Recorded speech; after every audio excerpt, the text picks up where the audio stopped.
Toon Bells.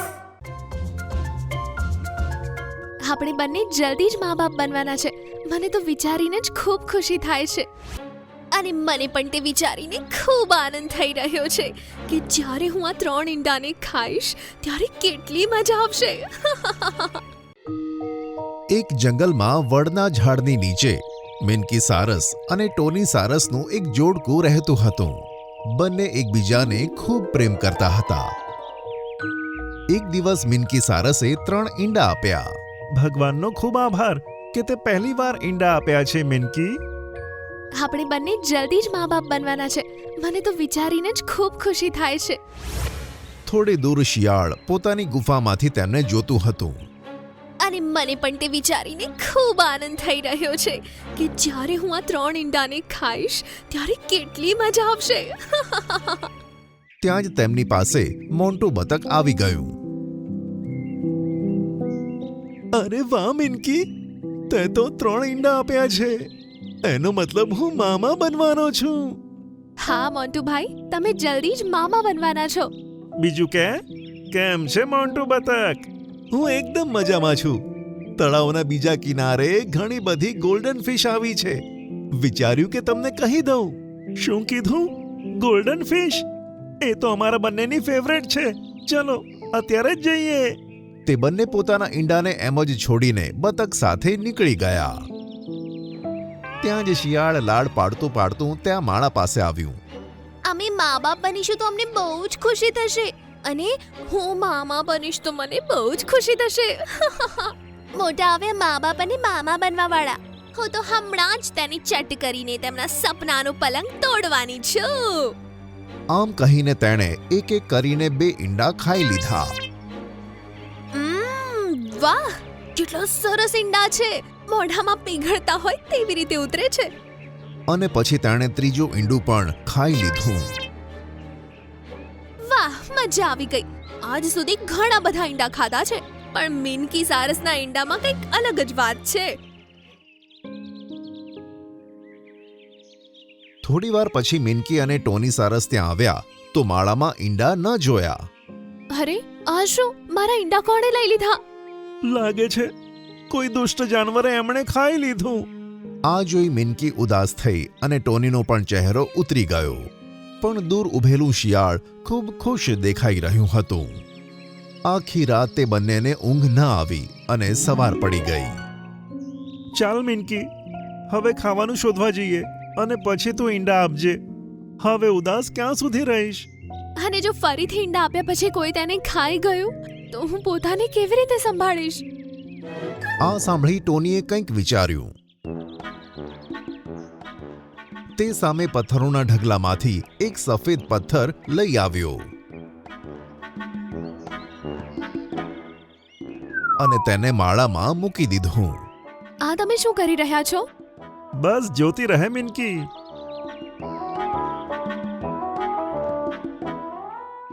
તે ફરીથી ગયો અને બીજો એક સફેદ પથ્થર ઉઠાવીને લાવ્યો અને તેને પણ માળામાં મૂકી દીધો. આ બંને પથ્થર ઈંડા જેવા લાગે છે. હવે આપણને ખબર પડશે કે આપણા ઈંડા કોણે ચોર્યા હતા. ઠીક છે, જોઈએ શું થાય છે. તે બંને આગળ વધ્યા જ હતા કે થોડે દૂર એક ઝાડની પાછળ સંતાઈ જોવા લાગ્યા. એ જ વખતે શિયાળ ઊંઘમાંથી જાગ્યું. Good morning everyone. અહીંયા તો કોઈ છે જ નહીં. કોને વિશ કરું? આમ કહીને તેની નજર જેવી ઈંડા પર પડી તેનો ચહેરો ખીલી ઉઠ્યો. તે ભાગીને ત્યાં પહોંચી ગઈ.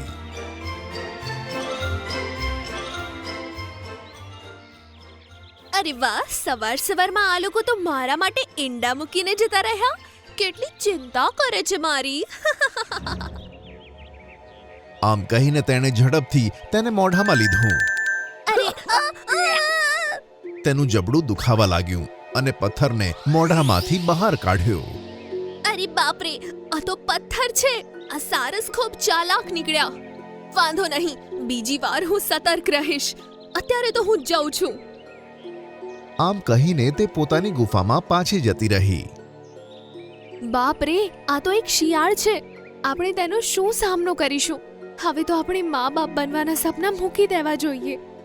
કોઈ આપણાથી તાકાતવર અને દુષ્ટ છે તો એ જરૂરી નથી કે તે આપણને હરાવી નાખે. આપણે બસ આપણા મગજનો ઉપયોગ કરી ચતુરાઈથી કામ લેવું પડશે. આ સાંભળી મિન્કી સારસને કંઈ ખાસ ખબર ના પડી, પણ ટોની સારસે જરૂર કંઈક વિચારી લીધું હતું. મિન્કી, મારી સાથે આવ.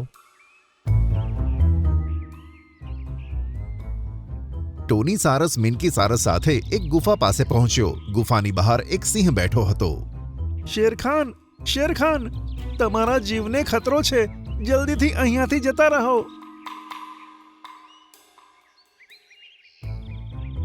અરે આ તું શું કહે છે? આખરે મારા જીવને કોનાથી ખતરો હોઈ શકે? એક શિયાળ બહુ ખતરનાક છે. અત્યાર સુધી ઘણા જાનવરોને માર્યા છે અને હવે કહે છે શેરખાનને તેની ગુફાની અંદર ઘૂસીને મારીશ.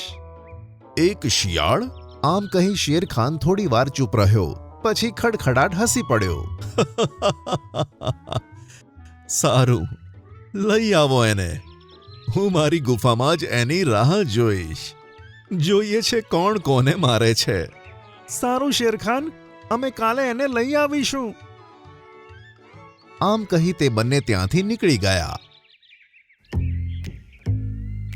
જ્યારે ઘણા આગળ પહોંચ્યા ત્યારે મિન્કીએ ટોનીને કહ્યું કે આ તમે શું કરીને આવ્યા? શેરખાનને કેમ ખોટું કીધું? મને તો કંઈ જ ખબર નથી પડી રહી. તે શિયાળની ગંદી નિયત એની કમજોરી છે. આપણે એની આ જ કમજોરીનો ફાયદો ઉઠાવીશું. હવે જે હું કહું ને તેને ધ્યાનથી સાંભળ. આમ કહી ટોની સારસે મિન્કી સારસને કોણ જાણે શું કહ્યું. તે બંને પોતાના માળે પહોંચ્યા અને ચૂપચાપ સૂઈ ગયા. આજે રાત્રે હું કઈ સુવાની નથી. સવારે જ્યારે તે ઈંડા આપશે ત્યારે તે લોકો ગયા પછી તેને ખાઈને જ દમ લઈશ. આમ વિચારીને તે ઘાત લગાવીને જાગતી રહી. સવાર પડતા જ્યારે બંને જાગ્યા ત્યારે મિન્કી સારસ મોટા અવાજે બોલી કે જે તમે સાંભળો છો, ઉઠો, મારે ઈંડા આપવા છે. અરે ઉઠું છું, કેમ બૂમ પાડે છે? શું કહ્યું તેણે? ઈંડા આપવા જવાનું છે? અને તમારો પેલો આઈડિયા ખૂબ સારો હતો કે ઈંડાને માળામાં આપ્યા કરતા ગુફામાં આપવા સારા. અત્યાર સુધી તે ગુફામાં આપણા 9 ઈંડા જમા થઈ ગયા છે અને અત્યારે 2 બીજા આપીને આવીશ. ઓહો, તો આ બંને ગુફાની અંદર ઈંડા આપવાના શરૂ કર્યા છે. 9 ઈંડાનું નામ સાંભળીને તો મારા મોઢામાં પાણી આવે છે. આજે તો સમજો મારી ન્યૂ યર પાર્ટી થઈ જશે. તે બંને જ્યારે જંગલ તરફ નીકળી ગયા તો શિયાળ પણ તેમની પાછળ ગયું. બંને સિંહની ગુફાની અંદર જતા રહ્યા તો શિયાળ પણ જલ્દીથી ગુફામાં ઘૂસી ગયું. અરે, અહીંયા તો બહુ જ અંધારું છે. ક્યાં છે તું? મને ખૂબ ભૂખ લાગી છે. આજે તો હું એકદમ મન ભરીને ખાઈશ. હા. તેનો અવાજ સાંભળી શેરખાન સામે આવ્યો અને તેને જોઈને શિયાળના તો હોશકોશ ઉડી ગયા. ઓહો, તો તું મને ખાઈશ, એ પણ મન ભરીને? આય, હું તારી ન્યૂ યર પાર્ટી કરાવું. અરે શેરખાન, હું તમને કેવી રીતે ખાઈ શકું છું? હું તો... શેરખાન તેની ઉપર ઝપટ્યો અને તેની ગરદન પોતાના મોઢામાં દબાવી. આ જોઈ મિન્કી અને ટોની સારસને રાહત મળી. તેઓ તેમના માળામાં પાછા આવ્યા અને મિન્કી સારસે 3 ઈંડા આપ્યા. સાચું કહ્યું હતું તમે.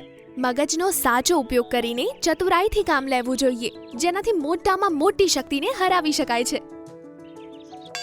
થોડા દિવસ પછી ઈંડામાંથી બચ્ચા નીકળ્યા અને બંને સારસોનું મા બાપ બનવાનું સપનું પૂરું થયું.